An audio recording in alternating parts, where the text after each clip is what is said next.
got a pokey on our six. We got a cocktail. It's Mama Joe, Mama June, or Laura, or Naomi. And before, Smoking the Bandit gets us, you're listening to Walking Dead. That's my call sign. We got Crazy Carol on my navigator side, and we got Psycho Dave driving the truck down the highway, cutting walkers off left and right. Nobody's in the mood for this. You're listening to Squawking Dead.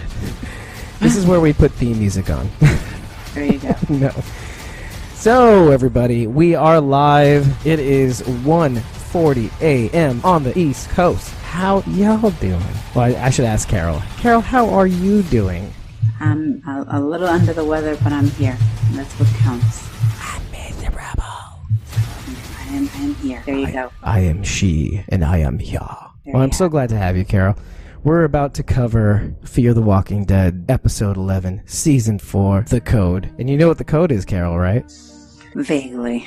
I don't remember exactly all the particulars. You gotta help people when they need helping. There you go. And just gotta keep that truck moving. There you go. That was the idea. That was the general idea. Is it keep on trucking, Carol? You're the Wendell in this one. I know.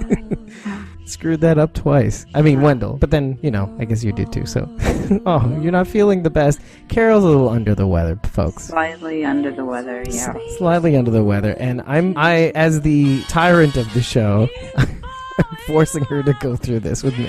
It is okay. I'm like the most codependent co-host. It is okay.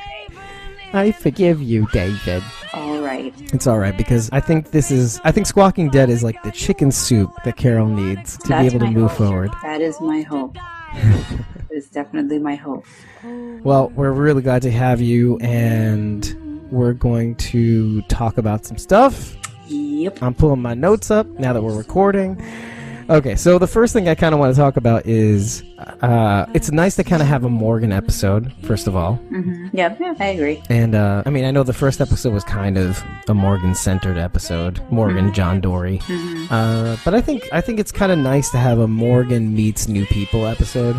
Yeah, I think it was an interesting dynamic, definitely. I don't know where they're going with it, but it's definitely like an interesting dynamic. I just don't know if all of this is supposed to be like the road to Alexandria with all these people, or they never make it, but I guess we'll eventually find out. Yeah, I guess we will. I think maybe that's the first thing we probably want to address right now, because why not? We're here. Do you think, I know we've asked this question, but we're going to probably have to ask this question until it can no longer be addressed, so to speak, but do you think they will make it to Alexandria? I don't know. I think I know what you and most other people are going to say about this answer. What, no? Exactly. Yeah. The showrunners, the people in charge, the people that know the master plan. Mm-hmm. It really does come down to like the secrets, Illuminati center of the Walking Dead universe. Scott M. Gimple, Greg Nicotero, and Bob Kirkman, like the Triforce of wisdom, power, and courage, and really they're the gatekeepers. They know what's going to happen. Yeah, so they're the only ones, right? And they have been so unforgiving until thus far when it comes to the show. Everybody you love, at least they're not like George R.R. Martin, right? Like everybody you love will die. True. Yeah, that's true. But could be worse. They're pulling in the rear, though, Yeah. So here's the thing. Now that I'm thinking about it, okay, and given Kari Payton's reaction to Andrew Lincoln's departure, and how, in a way, we talked about this on episode 24, the big season 9 ramp-up of The Walking Dead. The way he reacted to Andrew Lincoln walking off, and it being kind of like a not solemn thing per se, but a sort of opening of the Walking Dead universe. Like, there's so much more show, he said. There's something like wild is going to happen.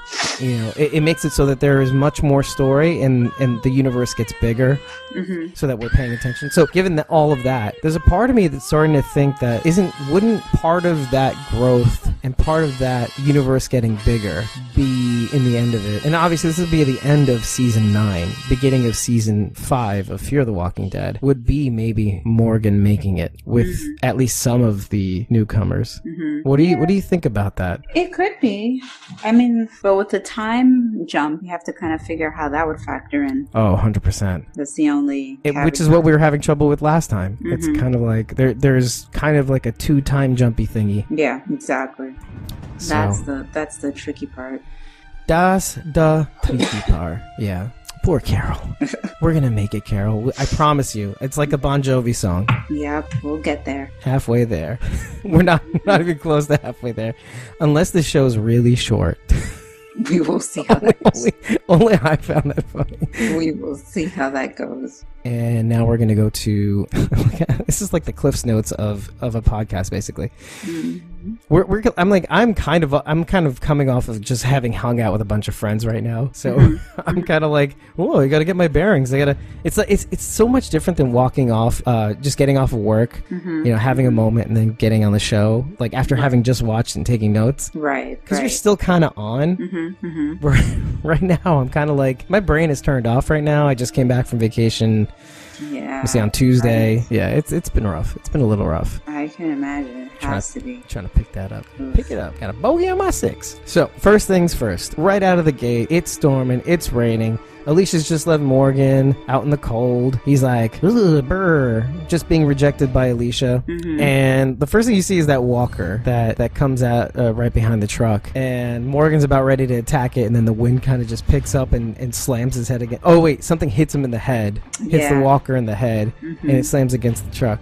Yes. Now, I thought that was hilarious. Yeah, it was funny. It was very comedic timing. Just like the show tries to figure out new ways to put walkers in situations, like walkers against the wind, and swamp walkers, radioactive walkers, sand walkers. I think they also try to figure out new ways to kill them too. Yeah. And this was kind of one of them. Yeah, this definitely was. In a humorous way at that. Like nature kind of taking over and going, nah, not so fast, and then just tossing something. But I think it also serves a dual purpose, because along with this episode being a very humorous episode, obviously even with this walker kill, I think the undertone of this, I think it's hard to, completely express how dangerous this hurricane is. And I think it has like this dual purpose of making this a hilarious walker kill, but also really expressing how, that could have easily have been Morgan's melon. Yeah, I know, exactly. Right? Definitely. So I was thinking that, because I was kind of like, what's to say something just won't end him on the show right now? So yeah. So I thought that was notable. I mean, because just like the last episode, which was Close Your Eyes. Yes. Yeah. All the ways in which the show tried to get you to feel something for that family that died. Actually treat them like they used to be people. It's Mother Nature gets you to treat it seriously on the show. No, really, we're a very powerful storm that you don't screw with us. So anyway, I don't want to spend too much time on that. But in the very next scene, obviously Morgan gets into the semi, and what do we get? We immediately get him rooting around one of those care boxes that are on the side of the road that we're finally getting some answers for in this episode. And lo and behold, for I think was it a third time this season where he gets a peanut butter protein bar? Yeah. They're making it very obvious that these callbacks a little too obvious. But I guess it makes sense, right? If you think about it, like each of these peanut butter protein bars kind of reminds him of back home. Yeah. I didn't think of that until just now, but yeah, they're like reminders. Right. And it's like all these little reminders pulling him back to Alexandria, I guess. So, yeah, why not? Yeah. So one thing that I thought of when we were watching some of the sneak peeks, right, from even like the season trailer, right, or no, the mid-season trailer, one of the things that I noticed was in that trailer, like Morgan was no longer in Texas, like it was in Mississippi, right, or somewhere else, somewhere where the gang was not. Yeah, looks like it was supposed to be Mississippi. Right, and in this episode they confirmed where he was. It just seems like he seemed like he wasn't where everybody else was, and then confirmed, and even more so, like for the trailer for this week, it was kind of like, they broke that he was in Mississippi, and I was kind of like thinking to myself, oh my god, it's like Morgan and the Wizard of Oz, and like Morgan is Dorothy, and his stick is Toto. So, oh, we're not in Texas anymore. Stick thing. There you go. So, yeah, I just thought that was pretty stupid. Because I was kind of like, oh my god, he was literally in a storm, hiding from the storm, and all I could think about was the semi-truck in the air, like twirling around, like in the cyclone, and then landing somewhere in Oz. I guess I'm surprised he didn't feel the driving at all. Oh my god. And the 2 people he meets. Oh my god, he meets 3 people. Oh my god, we gotta keep going with this, because he meets 3 people, right? Mm-hmm. He meets the Tin Man, the Straw Man, the Tin Man, and the Lion, the Cowardly Lion. There you have it. Holy crap! I've got to ask some of the guys on the show, the production, if like that's what they were intending, like the Wizard of Oz. I wonder. That'd be interesting if that was the intention. Oh my god! All right, so we have to get into this because this is going to keep popping up. Maybe, hopefully, I'll keep tying in the Wizard of Oz with this episode somehow. Mm-hmm. We've got to go home, Toto, but the bridge is washed out, quote unquote. I know. I don't want to go home. I don't want to leave you. I said the bridge is out. Anyway, so so Morgan goes into the truck stop after he leaves the semi. You know, obviously he hitched a ride with somebody who took him somewhere. He was probably really cold. He was really tired, and just wasn't conscious of it. And in Mississippi, in this truck stop, a long way from wherever they were in Texas, he goes into the truck stop, notices that there's power, right, immediately, and yeah, it's just bizarre. Everything's in order. It's not ransacked. It looks very well kept. There's supplies everywhere. It's kind of like the hardware store, if you remember from John's neighborhood, John Dorie's neighborhood, and it's kind of funny if you think about it. There's this interesting parallel between the store where John Dorie only took what he needed and left the rest, right? And this truck stop is doing sort of the same thing. I thought it was worth mentioning because, I don't know, maybe there's a tie-in with John Dorie. I don't know, maybe there's a philosophy that's going on here. So I'm not really sure, but I thought it was an interesting tie-in. Yeah, and especially when I was watching the trailer, I was kind of like noticing, oh, take what you need, leave the rest. Or like when they found the first box, I'm like, oh, wait, that's interesting. Like John Dorie only took the one hammer, or he only took, he rented out the videos and signed them out before he signed them back in. Just in case. That's right, yeah. So, I don't know, maybe something up ahead will kind of link back to the Trucker Network thing. But yeah, apparently this is a truck stop for and this is where it starts getting interesting, because given the fact that I'm assuming we've all watched the episode, so one of the things I kind of want to dive into right away, and maybe we'll find answers as we talk about it, is who was on the other end of that radio, the woman that Morgan spoke to on the CB. Right, who we do see at the end. Right. Well, I mean, was it her? That's the thing. I assumed yes. Yeah, so I'm not sure. Whoever was on the other end with Morgan at the beginning of the episode seems to know the routes, seems to know where he is exactly, and it could be, and maybe you're right, it could be that she just read the map that Purvis, which is the trucker whose truck that Morgan was in but did not drive him, apparently, as we find out by the end. Purvis may have had one of those maps on him, and maybe the scary woman at the end of the episode, who I'm referring to as scary woman, took that off of him, read it, and also noticed, maybe this woman also noticed the care packages on the side of the road, the take what you need, leave what you don't thing. Right. And she does seem to be writing it on Purvis's face, Walker Purvis. Right.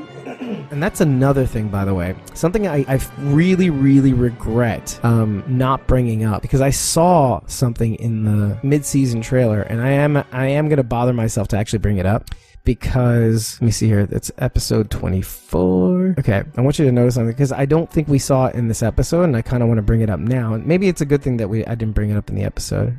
See, SDCC trailer, no one's gone. Oh, no one's gone. Okay, yeah. Okay. Okay, yeah. So Alicia is in the background in this one frame, and there's a dead guy, like a dead walker in the foreground, okay, lying down on the road. Okay, picture it now. The walker on the ground, has on, because it's zoomed in on his face, right? And Alicia's kind of like there, kind of looming over him. On the dead guy's face, it says, people you know.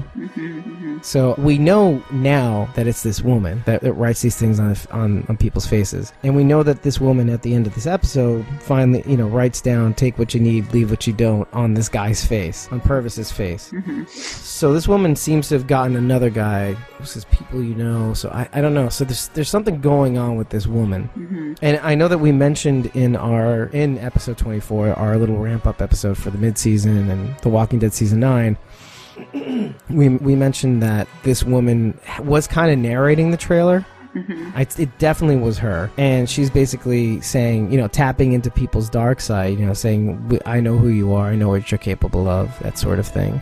So, I mean, it's not clear what this woman's intentions are, the crazy woman, because it seems as though, that she's kind of exposing them in a way, like I know what you're capable of, but is it to get them to do bad things?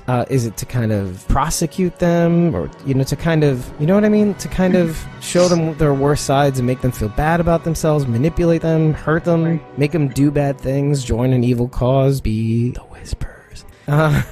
Who knows? So I guess we just met her now, and we probably won't see her in the next episode, I don't think, because it seems to me that we're focusing on like two at a time. Alicia and Charlie. We have Morgan in this episode. In the next episode, we're gonna have, I said Maggie. We have Althea and June, probably mostly. So we may not get back to her for a little while yet. So I guess it remains to be seen. Yeah, I think so. I think we have to wait and see. Yeah. Unfortunately. So impatient, David. Yeah. So one of the first things that we notice is that Morgan is starting to really enjoy this truck stop before he gets on the CB. Just after he talks to the woman on the radio. He has a cup of coffee. And he's like really enjoying it. He goes to the bathroom, notices there's running water, and he uses the toilet. I think it's the first time I can recall seeing somebody use the toilet on a broadcast television network.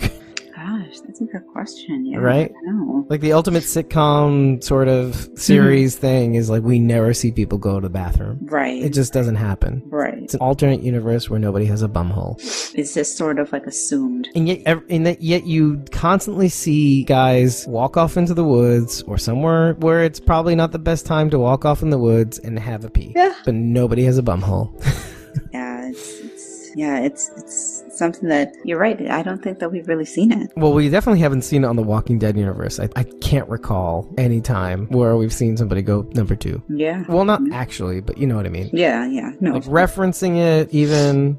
Yeah, no. It's kind of interesting. Never. So let's talk about that scene for a second, because a lot of people are regarding that scene, like even like on Talking Dead, they spend a little time. They spend a little time with Daryl, Chill, Mitchell, and Chris Hardwick brings out the bathroom scene where Morgan's kind of caught unawares by Wendell, and yeah, that was quite the opening scene for Wendell and Morgan. Like Wendell basically launching into his, tell me, why did you choose that bathroom over all other bathrooms? Right. But it was kind of like funny, like humorous in a way, but also kind of like, let's bring up an important topic right now. Yeah, no, it was valid. It was a valid question. And actually, I know you didn't listen to Talking Dead, but it's kind of worth it because he really goes into this whole thing where like, oh, it's like the worst thing in the world. Like he really, Daryl Chill Mitchell always gets pissed because he, obviously he's always in the airport. You're supposed to kind of leave that disabled person's bathroom, right, open, and you don't really kind of think about it. First of all, just the cards on the table, and I don't know if this is how you feel, and maybe it's just because I'm 5'2" and you're 5'3", but I am not comfortable on the disabled bathroom's toilet. Oh, because of the height. Yeah, there's that extra like 6 inches off the ground, and it's like I don't want to feel like I'm 5 years old dangling my feet over the bowl, that kind of thing, No, I hear you. It's kind of uncomfortable. Yeah, no, I hear you. It's definitely not the most comfortable. It's like that for a reason. Yeah. So I just avoid it purely on that factor. So, but if I was a taller person, would that hold me back? And I'd be like, kind of like no, because when it comes to the airport bathroom, or okay, think about all the times like you leave a movie, right, and you're like dying to pee after that movie, right, and all the women are lined up over the bathroom. The guy's kind of line is kind of going through really quick, and the reason for that is because we're peeing in the not in the stall, but in the toilet in the stall. Right. and all the urinals, and we're kind of going in rotation, effortlessly going through the line because, you know, it's less of an ordeal. And so, I mean, we're all kind of going through it. And I mean, like, obviously, if a disabled person was in line, I think there would be more hesitation when it comes to the bathroom stalls and stuff like that, the disabled person stalls and stuff like that. But like, if you're like in line and they're way behind there, I don't think anybody would really think about it. No, probably not. Right? I mean, especially as New Yorkers, you know? Yeah, I'm sure people would just kind of like act rather than kind of think too deeply into it. Right, because we're all ableist, I think. I think we're a little ignorant about that stuff, and I think it's kind of, I mean, I think it's important to remember some of these things, like, yeah, like that this is a problem for people living under these conditions, and that these bathrooms are built for them. So I guess I think it's kind of good. It's a good reminder, kind of just stay vigilant and you know, use it as a last resort, not the first one. And you know, if your eyes are open, you're heading in, and you see somebody behind you that needs it more than you do, just you know, clear a path. Right. You know what I mean? So I don't know. I thought it was pretty cool, and it also did it in a funny way, and it didn't beat your head over it. And in the end, Wendell does kind of agree with him. Yeah, it is kind of like a tiny apartment, you know. So yeah, no, I just thought that was funny. Yeah, I thought that was a good comparison, definitely. Can you give me a minute? Yeah, right. Thank you. Realistic. Okay. Because, and by the way, okay, well, let me see here. Okay, so now here we go. I kind of want to bring up right now, we're establishing that Wendell is funny in a way, like in a very subtle way. And I kind of want to go through some of the humor, some of the lines. Like, obviously, we covered the lowering the gun thing twice because it was in the trailer. Can you lower that, please? And he goes, sure thing. And he lowers it from his head to his gut. Right. So, right when Wendell is escorting Morgan outside the stall to the seat, and you know, obviously waiting for Sarah and all that stuff. So the first thing that Wendell asks Morgan is, who said you could have all this stuff? And he was like, I talked to somebody on the radio. And he goes, you talked to somebody on the radio? Yeah, I talked to somebody on the radio. So you're saying you talked to somebody on the radio? I talked to somebody on the radio. That whole thing, that whole back and forth was just so freaking hilarious. And it actually kind of makes sense a little bit, because by the time you get back to the end of the episode, it seems as though maybe that they were trying to do that as well and nobody was answering, and maybe the scary lady finally answered Morgan. But then, who's this polar bear person? And that's why I was so confused, because is this scary lady... This is what's getting me. Is this scary lady taking out all the people on the truck route? You know, including this lady, maybe? The lady that was originally talking to Morgan? Because polar bear? Who's polar bear? Do you know what I mean? Yeah. No, I understand what you're saying. Yeah, that's the only reason why I'm a little confused, because, you know, if she was talking to somebody else, and I don't know, and there was a real trucker network, because basically Wendell and Sarah's whole shtick is that they are playing it off that they are truckers, and their whole thing is dropping off those care boxes every mile marker ending in 4, right? Right. Eventually we find out. They find that out from Purvis, right? The guy whose truck they stole the stuff from. Yes. Okay, so they leave Purvis with one of those boxes on the side of the road, basically the same spot, you know, they picked up Morgan, more or less. And so it almost, you know, it almost makes me wonder if Purvis was alone now and doing this on his own, or was there really a trucker network that they were operating off of some knowledge that he gave them or something like that? And then, is this woman real on the other end of the mic of the CB radio? Is she not? So I don't know. I'm sorry, it's just racking my brain, because here's the thing, I kind of want there to be a trucker network, because that would be kind of badass, like a group of truckers dropping off things on the side of the road. It's something that Andrew Chambliss says in Talking Dead, is that those boxes are based off of a real life thing, where during the Texas hurricane flood situation, people were doing that. They were leaving boxes on the side of the road, delivering them, all that stuff, with basic stuff like blankets, water, you know, snack bars, things of that, and, you know, even like knives and stuff like that. MREs. So I just thought that was like, now that I've got that information, I'm like thinking to myself, I kind of wish that there were people like that in this world, you know. So you could have these guys, you could have the new Savior Hilltop Alexandria group, and then whatever's, and like basically nobody in Texas except for this one dude, this trucker network or whatever it is. So I don't know. I kind of want that to be real, like this whole subculture of heroes. I don't know. That's just me. No, I hear you. I hear you. Can't be all doom and gloom, Carol. Can't. No, I understand what you're saying. 100%. Yeah. So, talk to somebody on the radio. Okay. The next thing was that Wendell and Sarah, they basically say that they're twins. Okay. Funny. Right. We're twins. And Wendell flubbing the whole keep on trucking thing. He just can't do it. He does it. He screws it up twice. Just keep on moving ahead in your truck. And then he goes, then Sarah corrects him. Oh, and then he's like, okay, when Morgan is talking about leaving his people behind in Texas, and Wendell tries to empathize. Oh, yeah. His Bichon freeze. Yes. You're like, I know what the guy's going through. They're probably dead. Like my Bichon freeze. Yeah, that was funny. Oh, okay. Here's another one. And then, yeah, when Wendell flubs again with the whole, when Morgan asks him what the code is, which is basically the title of the episode, right? He goes, we tell people when they need that help, then keep your truck moving. Sorry. It's funnier in context, having done it twice already. When we finally meet Jim, which we'll obviously get to. You never tried Jimbo? It's an awesome variant to your name. Yeah. And negotiating with Jimbo when Wendell's kind of like saying, we got to talk about this. There's some complexities. And then Sarah just kind of steamrolls in, says, what are your terms? Is like, all you can drink. We're down. It's just like these little things that the show, like we've been begging for in both The Walking Dead and Fear the Walking Dead. Just little bouts of humor that we kind of just need to just kind of, it's like make the medicine go down better. That like, it's like that candy coating on the ibuprofen. Like, I got a headache. These taste delicious. Do you ever, okay, I know I'm bouncing around here, but I had a kind of an acquaintance, kind of like not a friend, but that would suck the coating off of an ibuprofen and then just spit out the actual ibuprofen. Oh, wow. That's intense. Yeah. You just like pop them in like candy. It's very expensive candy, let's just put it that way. Yeah. And then just spit out the little kind of cancer looking thing in the middle. Because by the time you get to the middle, it's like this brownish, grainy, rice looking thing. Like thick rice thing. So I don't know. Like, so this is not the first. Is this the first time you've ever heard anybody suck the candy coating off an ibuprofen? Am I blowing your mind? Yeah, no, I had never heard of that. I mean, you can do that in a pinch. It's just sugar.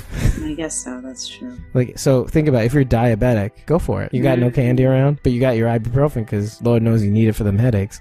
Interesting. Very interesting.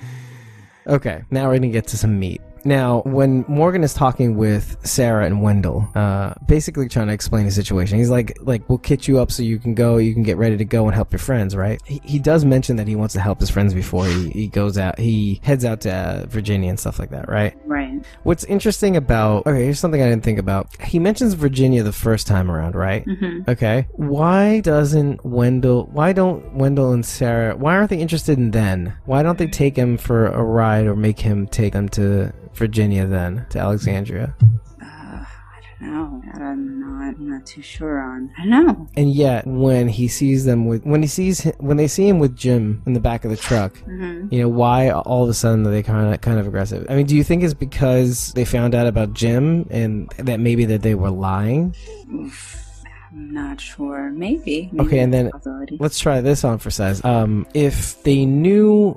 Okay, wait, hold up. Okay. I'm trying to figure this one out because if they knew he was lying, because obviously he came back, got the car, went out, saw that the quote-unquote bridge was out, and he was on his way to meet them on that mile marker 91 and all that stuff, and then he spots Jim, right? And they must have gotten held up, whatever that was. They rescue Jim, and all of a sudden Jim points out, oh, these are the assholes that, built me for my recipe and stuff like that. Right. So why is it okay for them to lie to Morgan, but it's not okay for Morgan to lie to them? Think about it. The whole reason why they suddenly turn on Morgan is because they claim, he's lying about going back to his friends, like bailing out on his friends. Technically, I guess, right? Right. Like, we knew you were lying about the bridge. So that's interesting. So I just, like, them as a couple, I just don't get 100%. I feel like we're gonna get to know them a little bit better, like what their motivations are, why they act so weirdly. Because again, they could have bilked and grifted Morgan to get them to take him to Virginia in the first place. And even after he was on his way back, to meet them and stuff like that. So it's just strange. It's just really strange. Anyway, but let's talk about Morgan's cowardice, because now we're kind of confronting he's on the road basically back to Texas, and then all of a sudden he hears all these voices, and basically I had the captions on, so I'm listening to the voices. It's all basically, Strand, Luciana, John Dorie. Strand saying, have fun on your trip. Luciana saying, goodbye. And John Dorie saying, well, farewell and stuff like that. That's what he hears in his head. He's trying to figure out a way to be okay with saying goodbye to them. And the last thing he had was Alicia basically saying, I want to be alone. I don't want to be anywhere near you. Right. And so he knows that they're broken. They're all kind of struggling with their own thing. But, after being pushed away, it's kind of like as though he's being pushed out the door. So he's trying to convince himself to not have to deal with them. So what do you think is going on in Morgan's mind at that moment? At which moment specifically? Well, that moment on the bridge when he kind of decides to go back, to run back. You might feel that they might be dead, or that it's just kind of an exercise in futility. So that he lost them in the hurricane already, and it's better to say goodbye now than oh my God. Then do you know what that is? No. I'm glad I worded it that way, because you know what it is. No, I'm saying the quote. Oh, yeah. He didn't want to find out that Henry was dead. Do you remember that? Right. Same reason. Yeah, that's true. That's crazy. You helped me get to that, by the way. So I was kind of like, you're right. I mean, he didn't want to do it with Henry. It made him broken inside thinking about it. I lose people and I lose myself. I don't want to find out that they're dead. Right. Wendell didn't help with that either. No. So yeah, no, sure. So, and here's the confusing part, because when Morgan is on the way to meet up with Wendell and Sarah, that whole funny ass scene where Sarah runs over the walker that's in the middle of the road, and Wendell gives her half a point, and apparently this tally that they're making of killing walkers, even though we find out later on that they're not really interested in saving Morgan when he's in trouble, or not really sure how, but which is weird. Again, this is all weird. I don't understand how they can have a walker count that high. Maybe they're doing it while driving, so it's not so bad. Like they don't have to get out of the car and all that stuff, or the truck. But then this weird thing about Wendell giving her half a point because it's he almost hit she almost ran over the bird, so he does have this weird valuing life thing. Right. So maybe some of that stuff is a front, like he's not hard, you know what I mean, like he's not right. So I don't know, these are things like I kind of want to pick up on, because it just gives me more about the character than they're like willing to give us in the moment. And so that maybe it'll give us hints later on about who these people really are, why they have to feel like they have to act a certain way or be a certain way. So maybe there's a lot more humanity in them than we think. Right. And Mo Collins and Chill Mitchell really kind of indicate as much on Talking Dead, freely indicate as much, that these people aren't really what you think they are, and there's a reason why they call themselves twins and stuff like that. They're really, not open about it, but they're really open to kind of letting you in on who these people may be, really. So, but I think that's important because, like, even though it's a funny ass scene with the half point thing, right, it tells you a little bit more about, this guy's he's almost like a pacifist. Like, I don't think he wants to shoot people. I don't think he wanted to shoot Morgan. Right. So that's, I don't know, it's just interesting. Okay. So, when they finally meet up back at the gas station, tell me you did not laugh, howling with laughter, when Sarah calls Morgan Momo. What? I didn't understand that. Where did that from? Momo? Where did that come? Meaning, like, where she plucked it out of the air. She just started calling him Momo. Yeah, because I was like, where did it come from? I was so confused. Well, meaning what? Like that? Like why she was calling him that at all? Why did she call Jim Jimbo? Well, there was at least some sort of relation there. I was like, Momo. I was like Morgan instead of Morgan, Momo. That's a stretch. I was like, But still, it's just kind of funny, isn't it? Though it's just kind of like I was dying. She calls him Momo. Here's the thing, and I kind of asked this at the top of the show. It's like it's nice to have this Morgan episode, right? But you have literally probably the most serious character in the Walking Dead universe, like the most intense character in the Walking Dead universe in terms of like this range of acting really crazy, then pretend beyond zen, and then, you know, really struggling by the end of season 8 of The Walking Dead. Really, really struggling. And then this like intense, you know, crazy person almost. You know, you don't want to F with Morgan, that sort of thing, right? Right. And then you stick him in an episode with these two clowns of people. And the effect is kind of like, you get to see like all the WTF faces that Morgan makes. You know, you were talking to somebody on the radio. That's what, and like he was kind of like, oh, come on already. It's like Gilligan and like the skipper. You know what I mean? Right. It's just so great to see these two people having a thing. Like these two complete. It's like the Odd Couple, right? You have like, and that's why like when she said Momo, I lost it. I was just like, Momo? And so they bring it up on Talking Dead, right? And how I think she kind of plucked Mo Collins plucked that out of midair. And the thing is that her friends would call her Momo. So she said, you know, I'm going to use this on the show.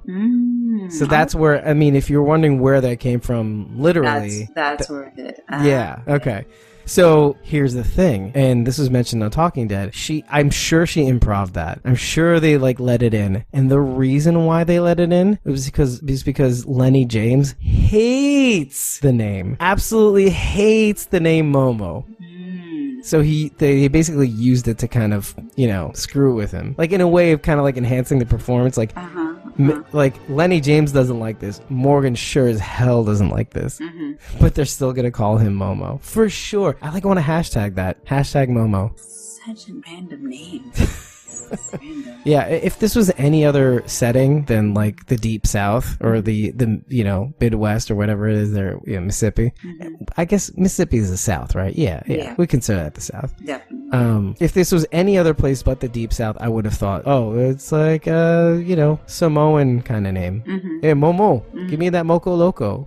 Yeah, I'm not gonna make an impression. There's limits, Dave. I mean, Carol. Who am I talking to? Anyway. So that's interesting because before he leaves to go off to help, when he comes back, talks to Sarah and says, because he runs away from the bridge, and she mentions on the radio, like, even Sarah knows, can detect, oh, I know how much those people out there in Texas meant to you. So she's on the ball. She's kind of like trying to follow the ball. She knows he lied about the bridge being out. Like, why is he doing this? Why is he lying? And why is he a coward, you know? So, and this is relevant in the episode because, you know, she mentions it when she catches him with Jim. He's like, you're trying to pretend to be something you're not. You know, you're trying to pretend like you're helping your friends. You're really not. You know, what are you doing? You're just trying to save yourself. You're just like us. You're just trying to save yourself. Okay, so Jim mentions a couple things. So when we meet Jim, right, he's on the side of the road being chased by walkers, bag over the head, that sort of thing. We know that Sarah Wendell did this. And then we figure out also that they want him for the beer. He smells like a brewery, and he's been hiding out in the apocalypse. He's like one of those Alexandrians, you know, the pre-Alexandrian Alexandrians, where behind the walls and stuff like that. He's had shelter. He's been sheltered from the world. So he's had like a different kind of perspective than everybody else that's been surviving, scraping, moving on, and especially in Texas. Okay, if you remember from the top of the show, Leland and the Pilfers, and basically setting the scene for Texas, basically, I mean, you've got the Vultures, you've got basically miles and miles and miles of nothing. Right. Barely any people. The show did a really good job expressing the fact that there really aren't many people out there in the Southwest, basically.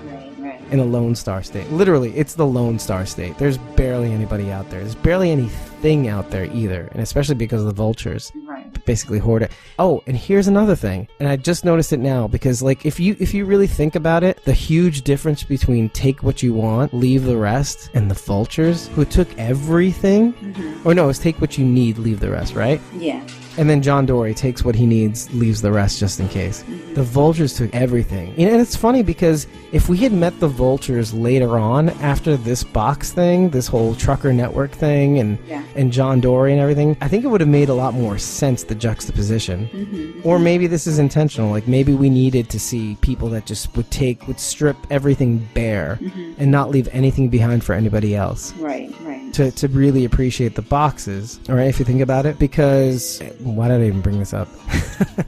Because like when it comes to Jim, and we get to Jim finally, Jim is like sheltered from everything.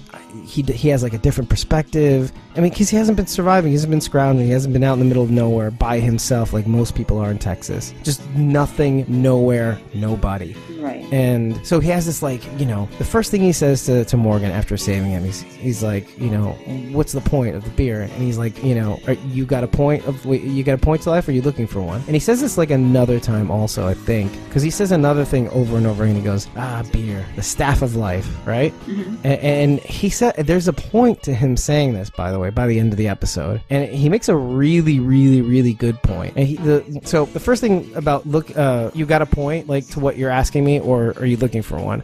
So right out of the gate, because of this guy's not having to survive and everything, and having, not having to really scrounge around, kill things, he's been able to maintain his humanity. He's driven, but at the same time, this might be really, really, really dangerous for anybody that's around him, because you've got a guy that basically almost made it big, and now he's carrying that baggage into the apocalypse. Like, he's stuck on the old world. The old world he really, really can't expect to have again.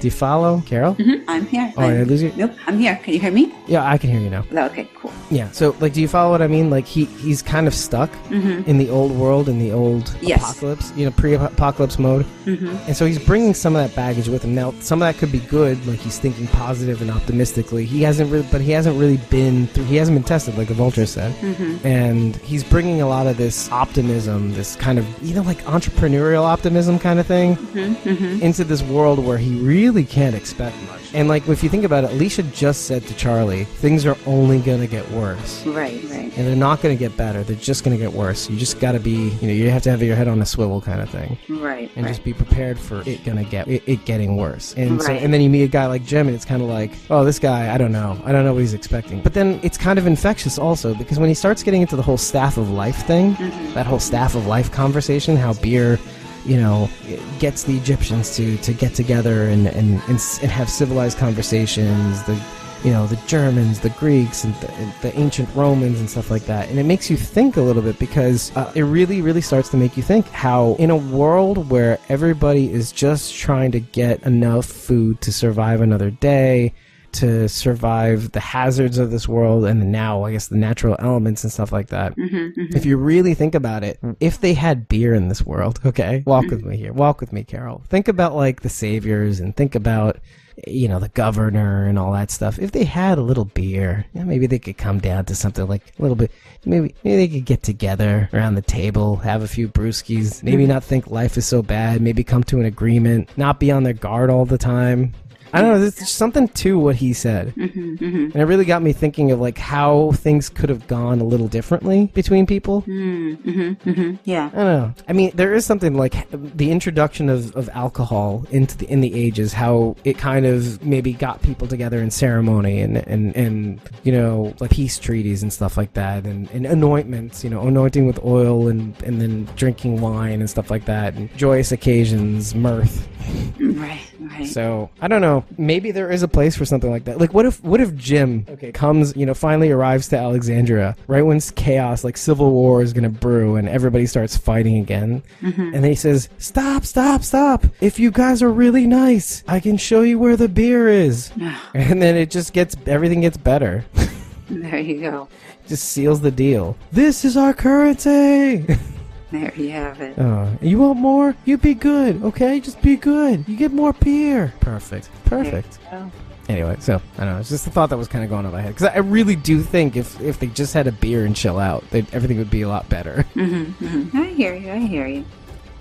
So, okay, so, yeah, so finally Wendell and Sarah reveal their true colors after they meet up with Morgan, with Momo, and Jim finds out that, oh, these are the guys that screwed me over and left me for dead, like, literally. Right. And, and Sarah and Wendell kind of, which is, okay, here's where it gets a little weird. Okay, they tie them up, they tie Momo and Jimbo to the back of their rig, and basically tell them everything, almost like they're trying to justify what they did to Purvis, the guy who previously drove the truck. Like, oh, we left him on the side of the road with that box, that helpful box, and like almost as if like they're trying to explain themselves. They don't have to explain themselves to him. They could have just kept quiet, which tells you another thing, which tells you like, oh, maybe these guys really aren't terrible people. Like a terrible person wouldn't explain anything. A terrible person probably wouldn't even keep them alive, if you think about it. So, there's just a lot of unsaid tells, like how these guys are really. If they were a lot smarter, that Wendell would just remember keep on trucking. Something so simple as keep on trucking.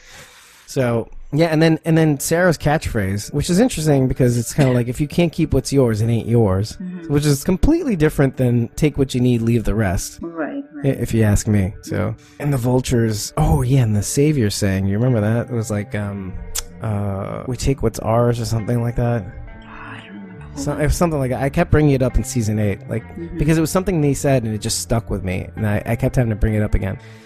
Okay, so here's the thing. I noticed one thing, and that's okay. I went into a whole thing about Jim and how he's bringing this like pre-apocalypse baggage about how he almost made it big with his beer company, right? Selling his beer to his beer company to a Augie's Ale, right? Right. And selling it to a multinational beer company, right? A multinational conglomerate. So Wendell's also carrying some pre-apocalypse life baggage too, and he mentions it when he says, he's like, I can justify my smash and grabs because the universe kind of handed me this disability. And it's kind of like, I'm just getting mine, and then between those two, so it's kind of like, and this is kind of like a theme. Obviously, we started out in the episode with Morgan having to kind of answer Wendell, about going to the disabled person's bathroom stall. So, and then we have this previous baggage of like him mentioning to Morgan, well, it's not as if like the universe dealt me a great hand. And then by the end of the episode, Morgan kind of tells him, look, I think the universe is trying to tell you something completely different. That like in spite of your disability, you're still here, and that the universe does seem to have. I mean, the fact that you're still here means that the universe ain't done with you. It means that you're worth. You've passed whatever test life has thrown your way, and it's up to you now. You have to decide what you have to do with that gift.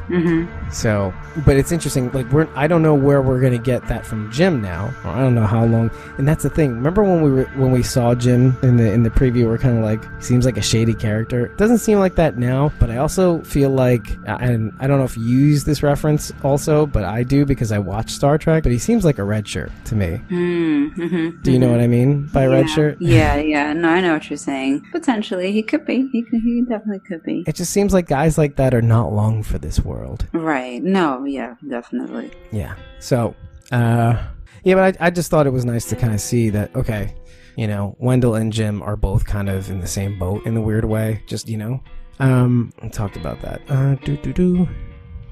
Okay, so the part when Jim kind of comes on board to Wendell and Sarah's plan, right? And he's about to get in the truck, and then he stumbles when he's trying to pick up the chiller, and Morgan falls into the little underpass.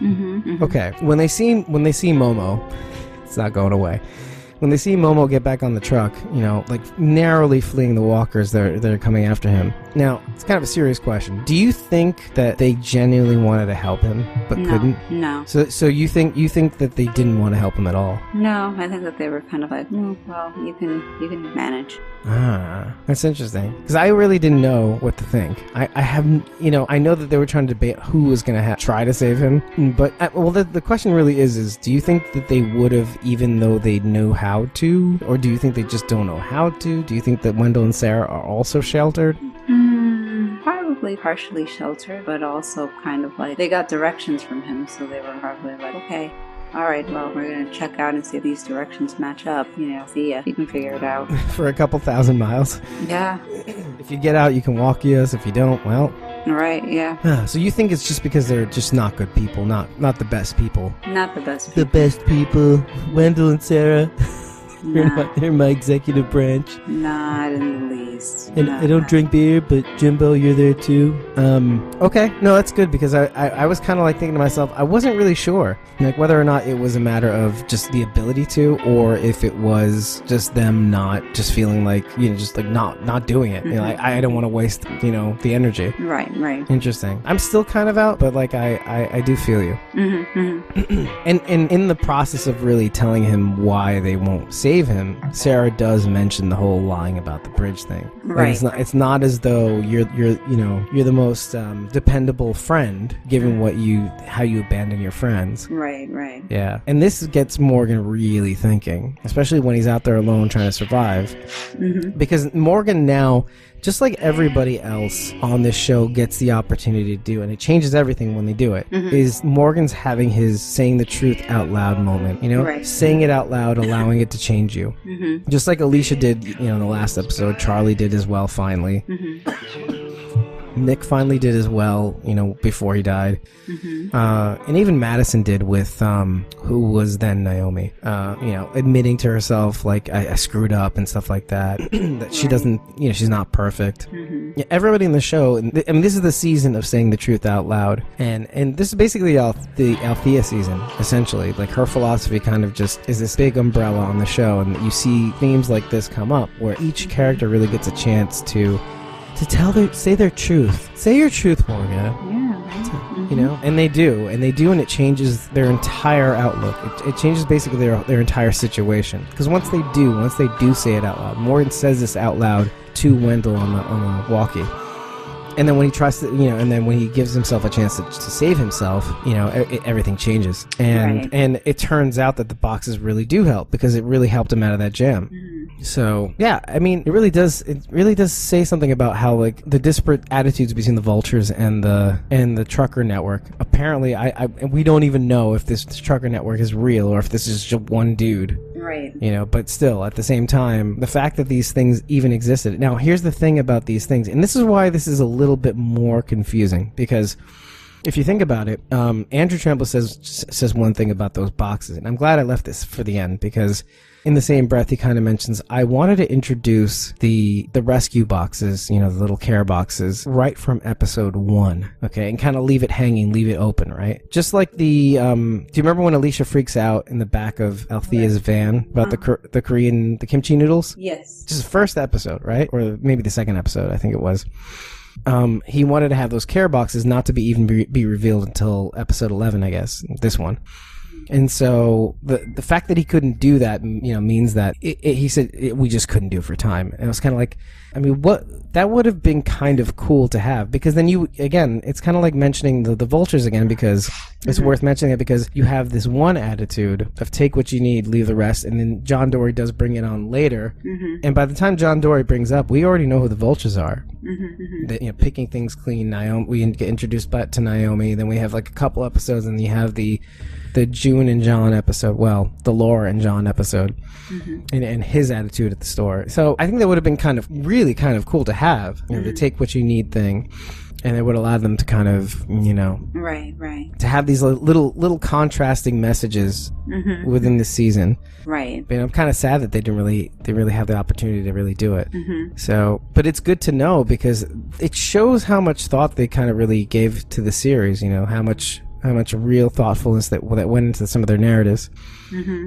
So, how do you feel about Morgan's new stick, quote unquote?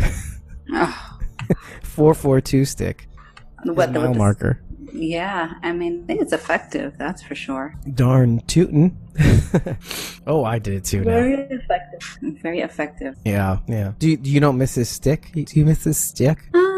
So. I mean, like, I think, it's a cool new weapon of choice. So it'll be interesting to see if they stick around with that, right. Yeah. I think it will. Oh, Momo, you're just evolving. Well, we will see. Now, we go straight from that, from the new the new Walker killing stick. to the fact that, the boxes saved Morgan. He mentions it to Wendell. He's like, I don't know if you're listening to me. I don't know if you heard me. But it turns out those boxes were more helpful than you thought. And you get that montage of him running again. Like, if you notice that when it shows him running to, like, Wendell and Sarah or whatever, he's running to basically Texas, right? It's the same similar kind of montage that he had when he was running away from Alexandria. Like, it just showed his feet, showed him kind of walking through all these different terrains, the mud, and all that stuff, right? And so I just thought that was interesting that we're kind of having this recurring montage of different... And we saw something similar to this when in season 8 of The Walking Dead. At the beginning of the season, we saw the montage of, Rick, Carol, and Daryl. All this, like, that slow-mo pan shot sort of thing. And then we see it later on also when it came to Negan and Dwight and... what was Stephen Ogg's character? Simon, right. And same kind of montage except two different teams. And here we have Morgan running towards friends rather than running away from people. So I just thought that was pretty interesting because immediately after that montage, he gets kind of rewarded with Wendell and Sarah. He's like, when did you find out that the directions were wrong? He was like, we kind of figured it out a couple 100 miles in. We checked the map, actually. It was like, there is no exit 77C. Right. And so here's where things get really, really weird because, again, I can't really figure out what these people are about, what Wendell and Sarah are all about. I can figure out Jim. He's kind of simple. But I just can't figure out Wendell and Sarah because he's mentioning how the boxes helped. He mentions, you know what, I can go it alone or you can take me there. Either way, it doesn't matter to me. But if we are going to go and if you are going to take me, we're going to make some stops along the way because they have all the drop boxes, So what really gets weird is why do you... I'm trying to figure out, maybe you can help me. Why does Wendell and Sarah go along with Momo's plan? Probably because they really just want to know how to get to Alexandria, so they have to suck it up. So you think they just merely have him? He has him over a barrel. Yes. And they really, literally have to go along with it. But I think he figured out something else too. That I don't think that they really want to kill him or kill. Period. Between not killing the crow, I think they really just want to see. They just don't want to have to work for what they get. I mean, it says it all. I mean, Sarah says it all. If you can't keep what you have, it wasn't yours to begin with, basically. So I think to me, it's kind of like finders keepers, losers weepers kind of thing. Yeah. I mean, they're like children essentially. Yeah, I would agree with that. Yeah. If you want to, if you want to have ice cream after dinner, you gotta eat your broccoli. So basically, that's do these good things, and I'll give you what you want, no problem. Right. So that's kind of interesting. I'm trying to navigate this. I'm trying to figure out what they are. And the reason why I'm having a little bit more trouble is because, and it shouldn't be because they kind of spell it out. So Mo Collins, Chill Mitchell, when somebody on the show basically said, I think it was either Chris Hardwick or it was Drew Scott. And Drew Scott said something to the effect of, oh, they're kind of like grifters. Mo Collins interjects and she basically says, oh, I don't think we're grifters. I don't think we're trying to con people per se. Because I think part of the con is ripping people off and not caring about the consequences. I think she said, so you get the impression that maybe they're more than just that. Maybe there's a story behind why they do what they do. But they're not heartless. They leave things behind. They tie people up. They give people a chance to kind of survive. But again, this episode's kind of deliberately misleading. Like, you get hints of, like, humanity and like, not wanting to hurt anybody, that sort of thing. But they don't give you the full picture, and their behavior is kind of perplexing, and, But anyway, so one more thing about, so the walkie, right?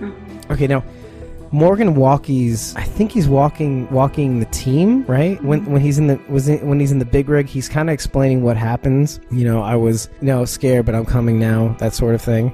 Now, one thing I noticed in my second watch and was writing my notes, I was kind of like, don't you wish or think that this is what it should have been like because when Rick was kind of like radioing Morgan and Morgan wasn't responding, you get that sense of, oh, this is what he would have said. I'm coming to you now. That's a good one. So I got that feeling when I finally heard him on the walkie. I was kind of like, oh, this is what it would have been like had he responded to Rick. Oh, this is what it should have been like. Morgan should have come to Rick right away, but he couldn't or didn't feel like he could be around people. Right. So I got that feeling. Like, and if you watch that scene again, you could really get that sense of like, this is what it should have been like for Morgan. Morgan should have kept in touch with Rick. That's true. Okay. And here's where we get to even weirder stuff. The whole scene with Purvis and the weird lady. So, one question I have, because you really don't have 100% read on this lady. Do you think she killed the dude, Purvis? Yes. So you think she flat out killed him? Mm-hmm. Okay. Now, what do you think she's about? Because do you have feelings? Do you have thoughts? I think she's just like a sociopath that likes to feel that she's like queen of the damned or something. Like she likes like... So she does definitely come off like that. Definitely does. And I get the impression that she's just... one of those like sociopaths that's like thriving in the post-apocalyptic universe. Oh, that's interesting. Like a Mad King Lear or something like that. Yeah, pretty much. All these people that do well in the apocalypse are sociopaths. Not all, but most. Or become them. Good. That's true. That is true. That should be the alternate title for the shows. It's like, the song Everybody's a Little Bit Racist from Avenue. Yeah. Was it Avenue P? Avenue Q. Avenue Q, right. Mm-hmm. It's kind of like everybody's a little bit sociopathic. Yeah, I know. Man, I'm dying now too. Can you get sick over the internet? I don't think so, but I think that there's definitely something going around. Yeah. Ugh. All right. Well, yeah. So I couldn't. So the only thing that really makes me think twice about this lady is something she says to Morgan in one of the trailers, or like the mid-season trailer, like you better be careful out here and stuff like that. Which could be her trying to trick him into a trap or something like that. Mm-hmm. But then again, you really don't have a good read on her. Mm-hmm. So, from all intents... See, that's the thing. I try not to get lured into the obvious on this show, right. on any of these shows, because it's kind of like, oh, she looks really evil and crazy. Maybe she's not. Mm-hmm. So, I don't know. That's just me right now. I'm opting to be on the fence with this one. Yeah, I hear you. God, not like I'll lose anything. Oof. But yeah. But, I mean, I've got nightmares. I don't know about you. Yeah.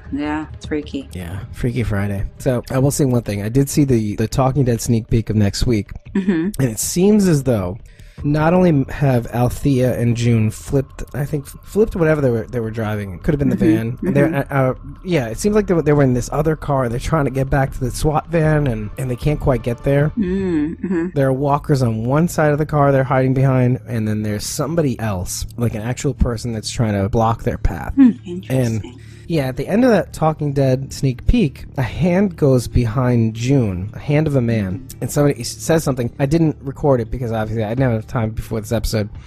But it's not John Dorie. It's not any of the people from the crew. It seems as though there's either a new person or somebody else that kind of walks behind her and taps her on the shoulder. Basically, it could be a hostile force or something, but it seems like they're in a lot of trouble. To the point where, like, you see it in one frame in the sneak peek that somebody steals the van from them. And Althea's, like, in like major mode, trying to get it back.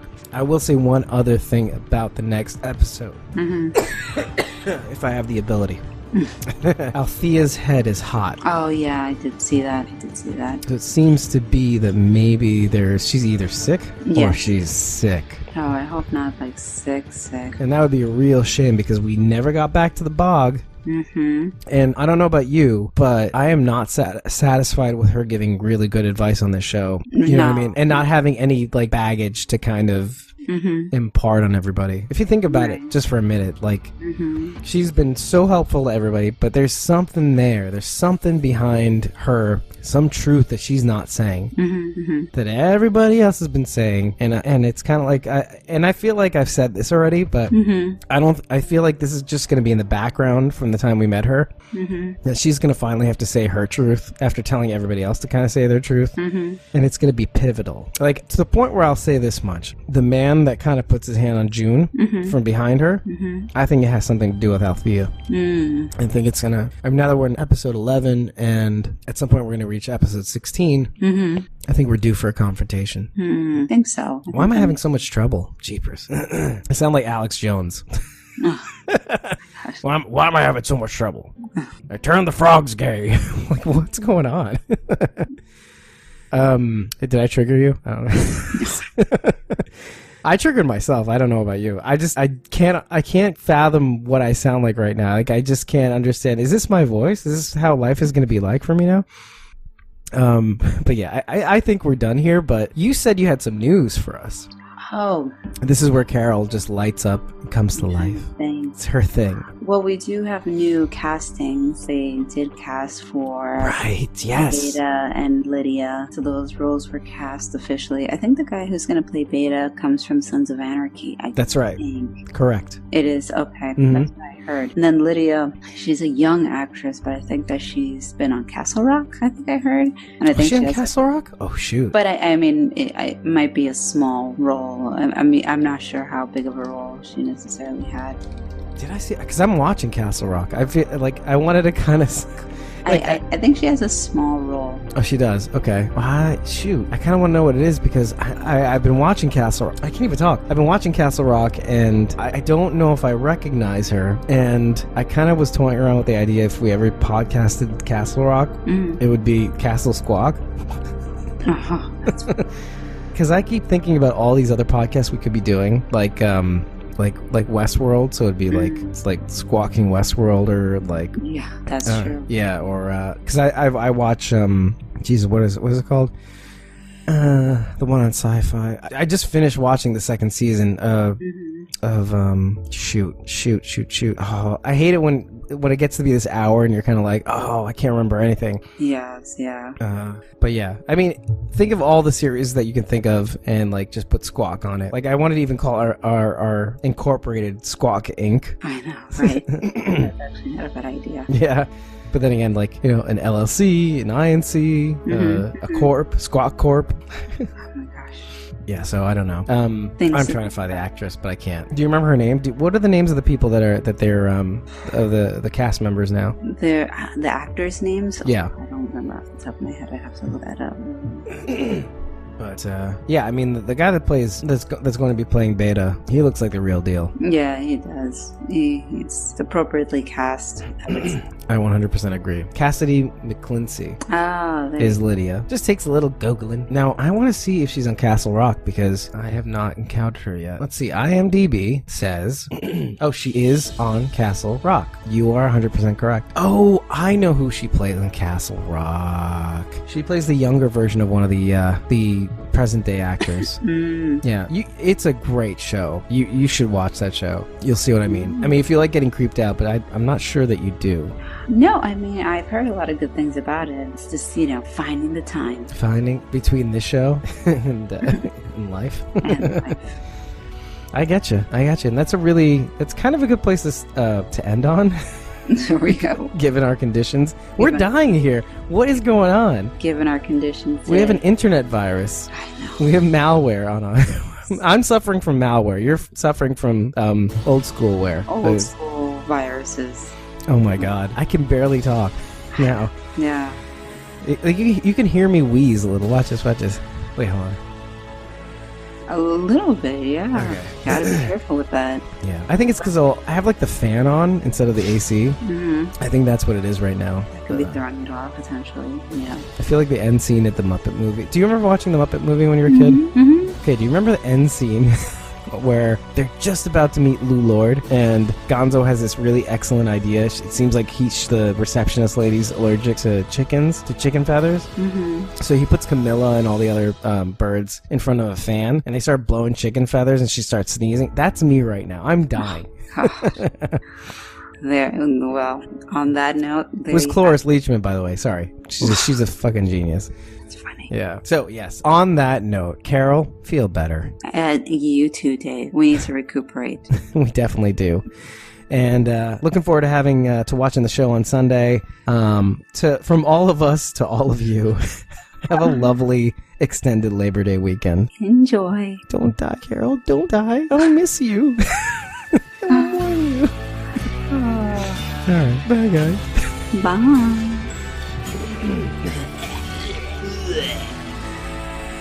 Bye, guys.